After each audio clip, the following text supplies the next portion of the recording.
이재명 후보 박수로 맞이합니다. 네, 반갑습니다. 이재명 후보가 매블쇼에 출연했습니다. 아니 이게 못 지킬 거면 지금이라도 철회하시든가. 이재명이 뭔데 도대체? 그런데 최욱 씨는 뭔가 불만이 많아 보입니다.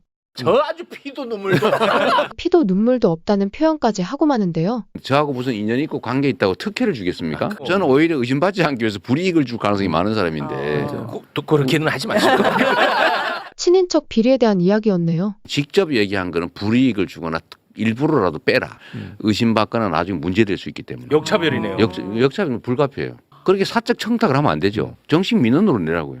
정상으로 처리하면 되잖아요. 근데 그걸 왜 개인적으로 얘기하냐고. 와 가까울수록 손해다. 그러니까 불이익을 주지 이재명에 대한 않는다니까. 적대감과 두려움의 근본이 여기에서 시작된다니까. 네. 그러니까 옛날에 소문이 다 시장 났어요. 때부터 맞아요. CCTV 딱 붙여놓고 저거 하는 사바사바가 안 된다는 게 이제 맞아요. 너무 알려져 있으니까 수구기득권 입장에서 볼 때는 설득이 안 돼. 너무 답답하고 세상이 제거해야 험악해지는 돼요. 거예요. 그러니까 끼리끼리 모여가지고 그 지네 동문들끼리 앉아가지고 야 이번에 이 자리 네가 해가지고 이거 좀 이런 거 좀 해줘.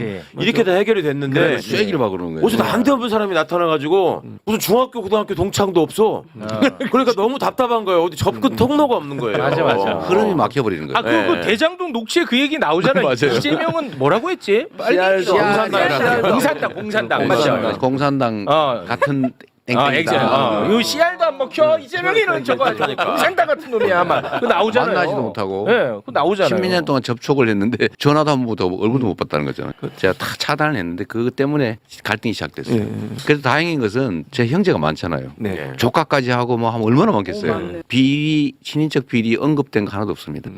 친인척이 너무 어렵게 사신다는 얘기만 지금 맞지. 어렵게 살기만 제가 왜 안 도와줬냐 이런 맞아, 비난을 그렇죠. 받기도 하죠. 그런 얘기. 그러니까 나는 요런 비난은 가능하다고 봐요.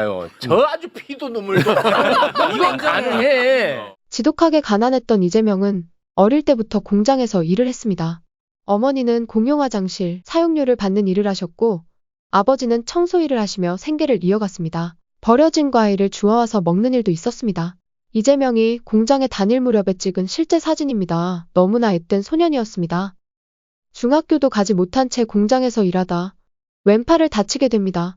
사고에도 그는 포기하지 않았고 검정고시를 거쳐 결국 사법시험에 합격해 변호사가 됩니다.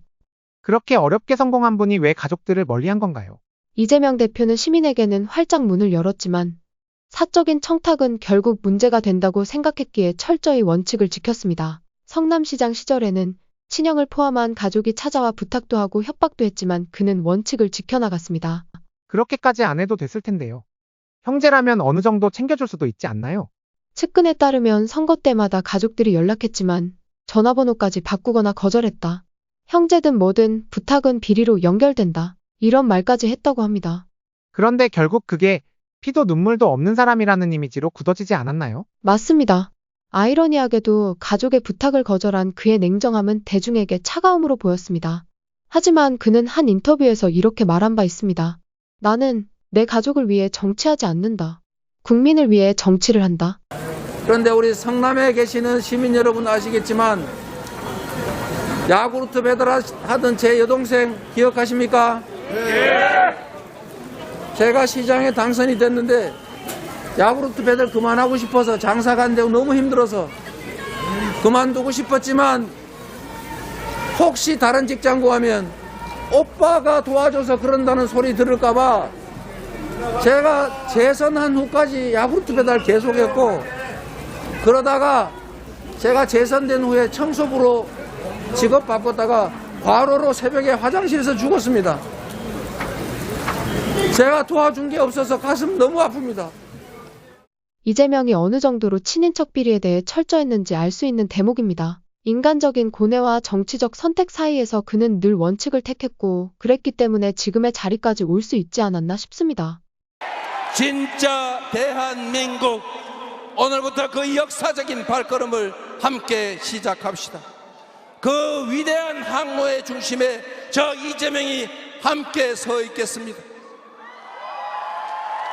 그래서 그렇기 때문에 지금은 이재명입니다.